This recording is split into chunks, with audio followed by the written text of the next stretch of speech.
I'm sure you begin to search your conscience after listening to Which Way Nigeria. But let's go straight into the front pages of the newspapers right now. We have international journalist of repute, Mr. Habib Aruna, joining us live in the studio. Bonjour, welcome. I think bonjour, bienvenue is it's a language you start speaking now because of. I'm not impressed with any bonjour. What happened yesterday? Okay. But in the public. We'll get to it. Even though it was quashed. Yes. You're not impressed. With Nigeria's assistance, I'm not. Great to, you're not impressed. It was a misadventure. That is not the road. By Nigeria. That is no road to tread. But it was a request. No, I mean, what I'm saying is that the Beninoas did the wrong thing by trying to topple their president. Okay. That is wrong. All right. We're happy to have you, let's Mr. start Habib that right away, since he's mentioned that. We'll start on that note. Vanguard is the first newspaper, but prior to that, you can be part of the conversation. Big ups, like they say in the hip language, to all those who called throughout last week and joined the conversation. We're looking forward to hear your voices again this morning. Vanguard newspaper starts off the conversation. Democracy survives. Hooray! How Benin Republic coup failed, according to federal government. There's a blow-by-blow account, courtesy of the SSA to the president, Mr. Bayo Onanuga, breaking it down in terms and pieces, most importantly on X. Benin Interior Foreign Minister speak. 12 soldiers arrested. Nigerian Air Force conducts multiple precision airstrikes on fleeing coup plotters. Federal government, ECOWAS, AU condemn attempted takeover. ECOWAS deploys troops to Benin Republic. And you heard that. Well, let's start off with that story. Without further ado, let's not waste any more time. You already started analyzing and sharing your thoughts on it. But what's your take on how precise, quick, swift, fast, the way in which the Nigerian government deployed its arsenals to ensure that the cop stop, arrest, and carry out multiple precision strikes? Exactly. I think I must first of all appreciate the synopsis what this man just read. All right. It's a full stop. So I've added period. That was very succinct. That was very appropriate. And that's very instructive. Coming from a veteran journalist, I appreciate. Thank you. You see, even during the military court judgments were obeyed. Interestingly, during the military, they obey court judgment. But our politicians trying to find a way to circumvent court judgment. So what you just read is the key cornerstone of any constitutional democracy. So they should not just pay lip service to it. All of us should be involved in making sure that court judgments are not conditional, as I said, and not optional. Full stop. Then you see on your question, coming few days or few weeks after the Guinea-Bissau military takeover, it became a thing of worry. And people are not learning any lesson in Africa, particularly the West African sub-region. It's becoming a normal thing, a fashion for some group of mutineers. Wake up one day, pick their gun and enter the studio. They have taken over the government. Because democracy is fragile. The institutions of democracy in those countries are very weak. So thank God that Nigeria was able to play that big brother little role by quickly intervening and stopping those small boys from taking us for a ride once again. But we didn't get permission from the Nigerian Senate before we deployed troops to intervene in another country, or there was no time. No. It was a doctrine of necessity. If you look at the statement from the presidency, Mr. Bayo Onanuga said, as the statement for the presidency clearly stated explicitly that they requested for it. Yes, but still, don't we need permission from Senate? No. That kind of thing, don't need permission. No. We're not going for a war. Okay, we only require the Senate approval.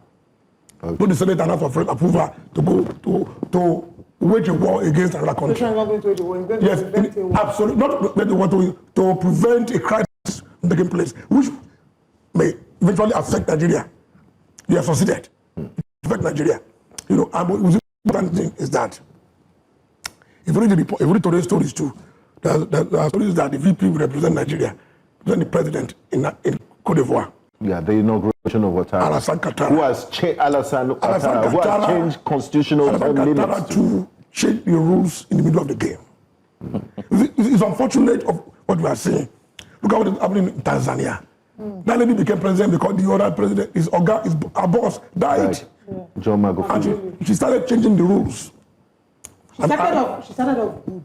Yes, so but during the election now, they change the rule. What they do is that they will ban opposition leaders from contesting. The National Assembly, the Parliament, will change the rules to prolong their stay power. Then they won't give them third term or fourth term. So the problem is that this kind of thing, the military, sorry, my brother, the military now look at the mood in the country. Yeah. I want to, exploit it. To their own there are others but it's an aberration that also argue that charity begins at home. I know 100 kids were released yesterday and were celebrated, but there's still a high number of children that are still in the kidnappers' den in the bush. That why haven't we deployed all this air support and military might to release those kids? That charity begins at home. Why are we so quick to intervene in another country? I think the newly appointed Minister of Defense is in a better position to answer that question. Not Habib Aruna. Who is a body journalist. But my personal opinion is that we are not showing enough capacity. That we are acting in a position of weakness in the institution of security. They were released. How were they released? Number negotiation. And we have said it many times. We don't negotiate with these people. These people are animals. Kill them, assassinate them, send a message that you are decisive. They did not announce that they were released. Strength. How are they released? We don't know. So it's part of the problem we are having. And as you said, why should they, the first instance, be abducted? So they brought bus 6 overnight to take the children away. Come on. Okay, let's take another newspaper and take another story this morning. The Punch newspaper, there's a big story there. The Punch newspaper, Tinubu Macron holds talk as US fact finders arrive, right? But that's not the story I wanted to take. I wanted us to talk about PDP, because I saw that PDP appeared on both of the Punch as well as on Vanguard. On Vanguard, you will see, trying to look for how it was written. It says, Wike's camp moves to reorganize state chapters, conducts fresh Congress's convention. That's how it was written on the Vanguard. While on the Punch, PDP crisis, Wike bloc plans state Congress's national convention. Then, still looking at the PDP in a way, defection rumors rise as Fubara faces mounting assembly fire on page 8 of the Punch. The what? Defection rumors rise as Fubara faces mounting assembly fire. So, the same people who said that they did not defect before, no, first of all, defected, denied defection. So there is a possibility of a re-defection. Absolutely. Again. What's going on both with in Taraba and River State? Exactly, with the PDP first as a whole, and then narrow it down to River State PDP. No, I've said it before here. And it's very unfortunate that Wike is becoming the sub point of the democratic the process of the dispensation. They are using this man, and we all know it. Wike is no longer in PDP. His 2 legs are out of PDP. But we want to make sure that the party is decimated. Well, he said the death. So to put the challenge. Just this over the weekend, he said the death of PDP would not be good for the party. He's deceiving himself. We all know that. Like the fact My friend, this man has been expelled by the party. Then he go to court. Maybe he has not received the certificate of expulsion yet. My friend, he was expelled, and they even sent him a letter. They even put it on certificate. social A certificate of expulsion. What are we talking about? And the media should be careful in the way we blow up these things. I know they are spending money to make sure the things are published. But we need to be careful. No, the media is a major stakeholder. In what sense? How do you mean the media? What I'm saying is that things that we know are not real, are not credible. You know, overblow it. I know what I'm talking about. So what are we? Yeah, we can do our job. We can even investigate. What is Wike up to? What's the playing at? What is Wike's ultimate objective to this other party? Wike has not been happy since he lost the VP-ship to Okowa. Since then, he has been saying that he will destroy the party, and that's what he's doing. And there are many enablers, both in and out of the party, to make him succeed. So this man was expelled. That will be the story. Not saying I have personal party. Well, these are ugly personal people, sponsored by Wiki. What do you make of the defection of the lawmakers in River State? And similarly, Fubara's silence, he hasn't said anything since. No. Or maybe are you expecting, see, the news would have been, lawmakers refuse to come to PC. The news cannot be, PDP lawmakers in River State defected to APC. That is a normal thing, that is given, that is expected. So one media is blaming it up. If dog bite a man, that is downplay it. But when the man bites a dog, they're from the story. So you know that people are interested in blowing up these things, to create disquiet, in the system. So it's expected. These are wicked boys, the people with no conscience. People that go to Abuja to collect money. The new chairman said he was not informed. It's a shame. The new chairman of the People's Democratic Party that emerged after the Ibadan Convention, senior advocate of Nigeria, Turaki, did call on Mr. Donald Trump to intervene. He said there's also political genocide. No, what is going on? President Trump, because we've seen that when Trump mentions if he should cough, everybody starts to run cat. Should he now start intervening in internal politics in Nigeria? Can't we put our acts together as a people? The intolerance of Trump is not the beginning of wisdom. Because even the rapacious and capricious and parasitic Akpabio said Trump is looking at us, he's watching us. Says on our neck. For the first time, Akpabio acted as a leader. Let's pause. We have a call so you cannot. From Zaria coming in. Good morning. Thank you very much for calling. Please go ahead with your comment. And please turn down the volume of your TV set or whatever device you're streaming from. Wow, Zaria, it's from Zaria. And to everyone calling us after you. Please go ahead. Hello? Turn down the volume of your TV set. It's interfering. Okay, we might have lost that call. Okay. Please, so, back to what he was saying. Fubara is in a very difficult position. Fubara is on his own. And you cannot also sympathize with Fubara. Because Fubara came in through the same process, same flawed and inauspicious process, engineered by Wiki. So allow him to face the consequence. The heat is on. So he should bear the heat in the kitchen. But you know what? If you cannot bear the heat, he should find his way out. He's between a rock and a very hard place. Absolutely, he's in a big mess. Oh, I mean, he has applauded President Bola Tinubu for the ruling. He had no choice. You see, unfortunately, Trump messages to Nigeria, his interventions, I don't like, it's not only on security. If you scan his office, it's not telling you put your house in order. Democracy is falling in your country. You are decimating opposition, making your country one party state. You will not allow that. Right. He's telling them implicitly. So it's part of it. Let's hear from Uche. Uche is calling from Abia. Good morning, Uche. Thank you for calling. Please go ahead. Everybody. Hello, good morning, everybody. Good morning, Uche. We can hear you. Go ahead and make your contribution. I listened to my brother Habib, telling Nigerians that Mr. President did well by sending troops to Benin Republic. You see, they said charity begins at home. He said what happened in Benin might even affect Nigeria. And I begin to think, the insurgency, the terrorism that has been happening to us, the effrontery Mr. President sent troops.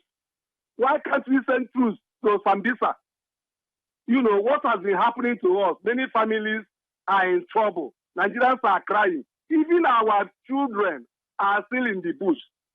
But we left them, we sent troops to another country. This is a country that when we talk, some people say, oh, Nigeria is a sovereign country. How can America invade Nigeria? Whereas Nigeria have invaded another sovereign country with what has been happening to us. Please, can we, think about it and know whether Mr. President did well, not to have rescued our people in the bush than going to another country. That is my submission. God bless you people. Okay. No, I think I should respond to what you said. All right. So people are told well informed, which is the meaning of this program. the first leg of Uche's comment, Uche was right. That you are sending troops to go and quash immediate coup. When in your country you cannot save your citizens. That is partially right. But the second leg is that these children are abducted. The government is doing something to make sure they are brought back to their parents. Just yesterday, 100 of them are rescued. So more is being done. The government is not sleeping. Okay. So we should be very careful in looking at this thing. All right, we'll come back to still review the papers this morning, but let's connect with our correspondent Mana Balagubu, who's in Kogi State, to give us updates on the planned naked protest by federal pensioners. It was supposed to happen this morning. Good morning, Mana. Did the protest happen? What has happened so far? And why did they decide to protest? What's their grounds? Yeah, good morning, Oli. Good morning, Becca. Good morning, Joe. Live at the NTA roundabout here in Lokoja. Well, they are not going to be joining their colleagues all across the country today to protest. I spoke with the state chairman, and he said that because of the curfew that was announced by the state government. But what he told me was 4 p.m. He said 4 a.m. to 6 p.m. But I had to correct him because I was actually at the pronouncement event where the governor said the curfew is actually from 4 p.m. to 6 a.m. in the morning. So when we spoke further, I think they're just concerned that the administration might be hijacked, and they're just concerned, and they don't want, because of the security situation in the state, they don't want to be part of this particular protest. But when I reached out to the national secretary, who gave me the contact of the state chairman, he said that they will be having a demonstration today. So as you can see, it's all clear. People are moving out. We're not seeing anybody protesting. And of course, they said that we're going to do this naked. So that would be very bizarre, as this particular area is not so far from the government house and the government office. So it would be very, very weird to have them do that today, but that is not the case. Back to you, Oli. What's the symbolism attached to a naked protest? Why do they want to go unclad? Well, Benga, when you see people complaining or trying to get attention, it's more of like a desperate move.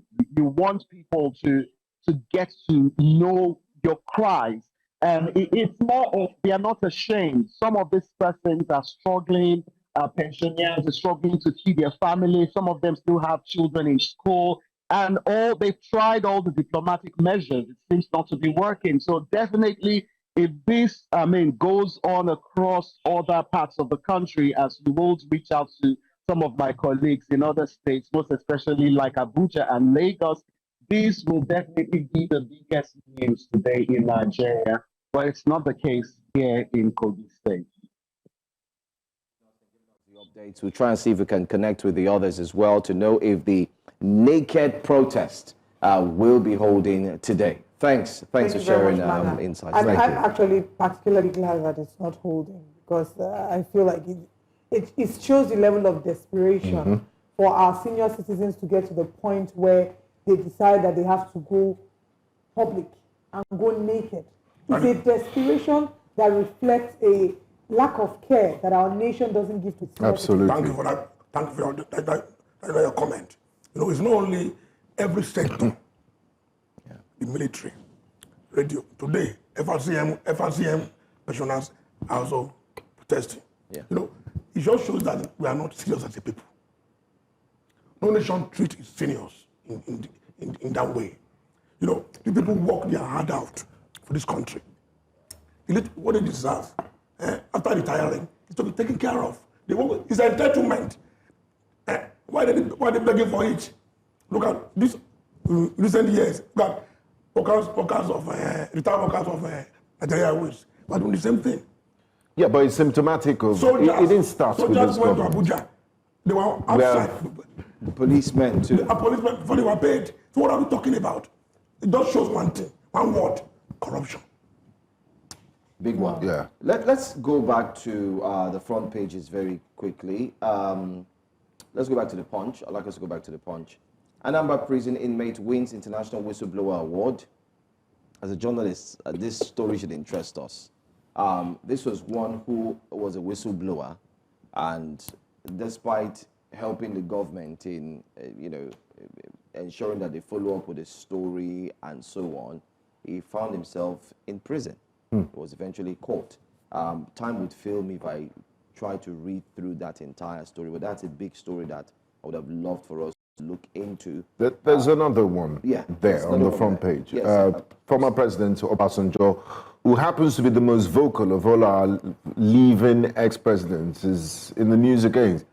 It says Boko Haram fight lasting longer than civil war, and it's troubling. Exactly. And it's really, really troubling. And the question is, are we very serious about tackling insecurity? Because reports reaching us this morning says that the current Minister of State for Defense, Bello Matawalle, who has shown he's made statements that seem to be sympathetic to bandits, is currently observing his lesser Hajj in the Kingdom of Saudi Arabia. As we speak, there are hundreds of children in the bush that have been kidnapped by terrorists. So what does that tell you as a nation? And as Commander-in-Chief, the president who appointed him, is this not dereliction of duty of some sort? Or has he gone there? Because even the president is around. Yes, because the president is around. Or has he gone there to apply non-kinetic means, spiritual means to deal with insecurity through prayers? The minister who have traveled without the president approval. The minister cannot leave Nigeria without the president approval. And when the president appointed Musa last week, now it's best decision in 2 years. In 2 years. Nigerians, everybody, we're all happy.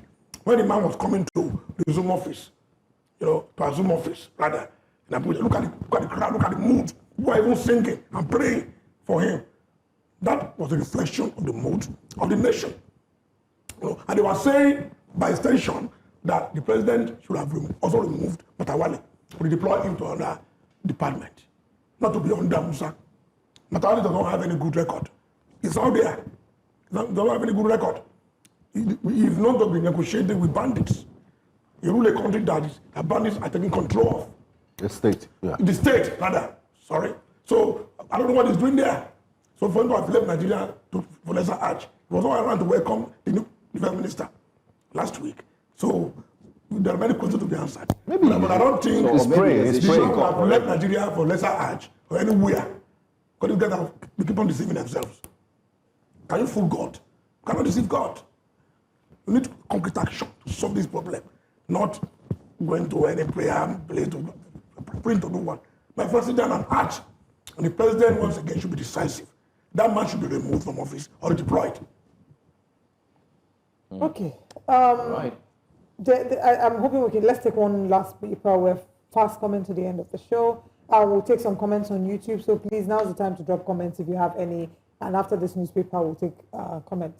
New Telegraph newspaper, on the front page of New Telegraph, the big story: police vigilance group arrests suspected bandits at Edo Hotel. Wow. Federal government secures release of 100 Niger students. Nigeria Church laughs last, says Adeboye, as Benue Archbishop. Okay, no, it's very difficult to read the font here. Labour Party reps to Tinubu and APC prioritize welfare, not 2027 politics. Air pollution exposure. The Labour Party reps that have not defected. The few. The few that have not defected. Yes. That Labour Party story is important. Okay, we'll come back to that. Air pollution exposure linked to clogged arteries. Nigeria condemns coup attempt in Benin Republic. Kano, Ganduje's Hizbah begins recruitment of 12,000 guards. We'll come back to talk about that as well. Ashetima leaves for Abidjan to represent Tinubu at Ouattara's inauguration. So let's start with, we wanted to speak about Labour Party, and then I want us to talk That is about what they should be Ganduje's doing as Hizbah. opposition party. That is what they should be doing. And the role of the media in this instance is to project that story on the front page of the newspaper. This is what they should be doing. Not prioritizing politics of 2027, neglecting Nigerians' citizens' welfare and security. It's a reminder And this is what you should be doing. And I think that is what. Did you see the bosses? Renewed Hope ambassadors. Renewed Hope ambassador bosses. Brand new highest bosses and Prado Jeeps in Eagle Square last week. More than 25. I don't know. More than 50 combined. Yeah. Prado Jeeps. They've turned serious governance to comedy. And they were passed at the Eagle Square. And it's unfortunate. Eagle Square. I was thinking and that. they're not CNG. I was thinking that Tinubu. So they don't even, they are not made in Nigeria. So they don't even believe in the government's policy. And they're not made in Nigerian vehicles. In Nigeria's trajectory. I was thinking that Tinubu will be more prepared in putting his name in these books than engaging in this. What we are seeing. But to be fair to him, can he monitor every single thing that is happening? He's the leader, my brother. He's the leader. And according to the presidency, the Renewed Hope ambassadors is not from the government. To be well scrutinized because we're the ones signing it. Elementary lessons taught us that before you sign anything, look at it very well.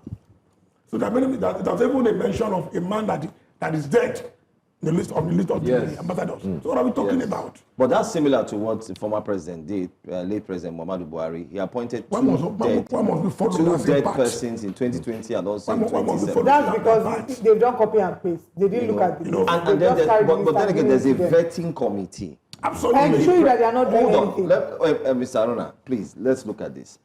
You have been in government before, and I really need your answer. Yes. Because this morning, when I saw that story from over the weekend, I couldn't help but wonder, how are we doing a paddy business?